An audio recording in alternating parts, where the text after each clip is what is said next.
Good evening. We invite you to follow the English News Bulletin on the Central Television Channel of the North Province. Deputy Secretary of the North Provincial Party Committee, Ho Thanh Sương, chaired a meeting with members of joint editorial team for documents of the 12th North Provincial Party Congress for the 2025-2030 term. At the meeting, Phạm Xuân Hà, member of Standing Committee of Provincial Party Committee, head of Provincial Party Committee's Propaganda Department, and deputy head of joint editorial team for the 12th Provincial Party Congress documents, presented the first draft of general outline for political report by the 11th Provincial Party Executive Committee, which will be submitted to the 12th Provincial Party Congress for the 2025-2030 term, along with draft decision to establish a drafting group.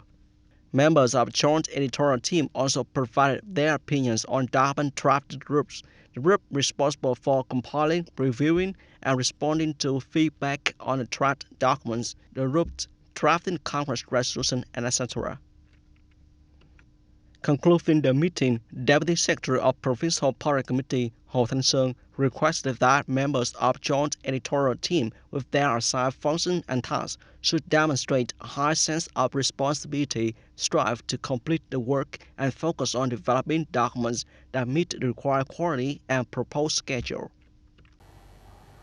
The North Provincial People's Committee has recently issued a decision to implement Resolution Number 38, dated July 17, 2024, of the Provincial People's Council regarding the questioning and responses at the 18th session of Provincial People's Council.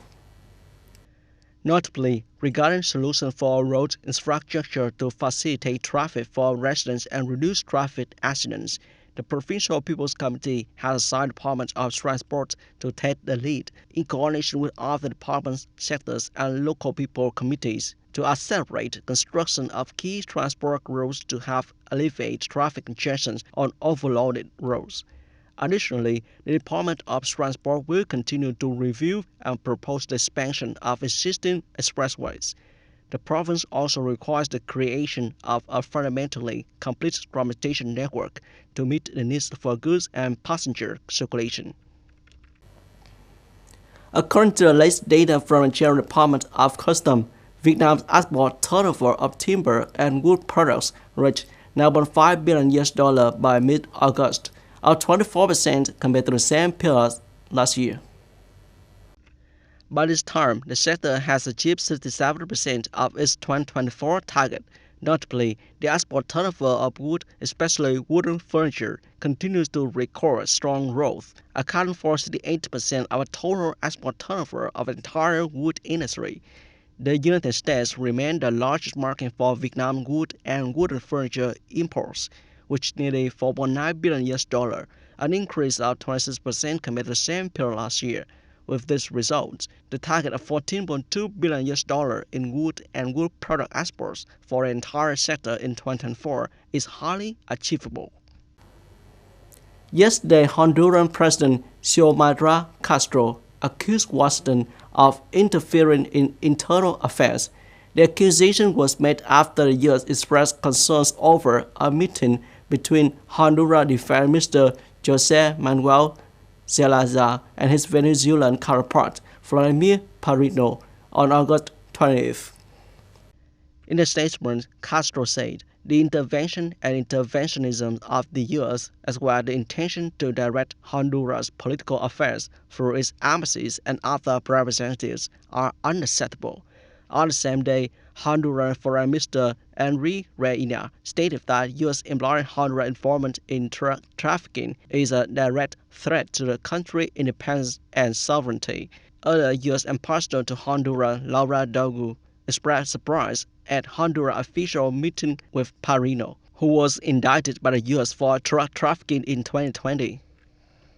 U.S. Federal Bureau of Investigation (FBI) officials stated yesterday that the shooter who attempted to assassinate Republican presidential candidate Donald Trump on July 13th has spent months searching for a target. According to FBI's investigation, the suspect, Thomas Cruz, 20, makes a persistent and detailed effort to attack a large gathering before deciding to target Trump. Specifically, since September of last year, the suspect searched for information about Republican presidential candidates and his then opponent, Democratic President Joe Biden, more than 60 times before registering to attend Trump's rally in Pennsylvania in early July. Senior FBI official Kevin Rojek said that the agency has not yet determined the motive behind Cruz's assassination attempt on Trump. Dear viewers, you have just watched the English news on the censored television channel of North Province. Goodbye and see you again.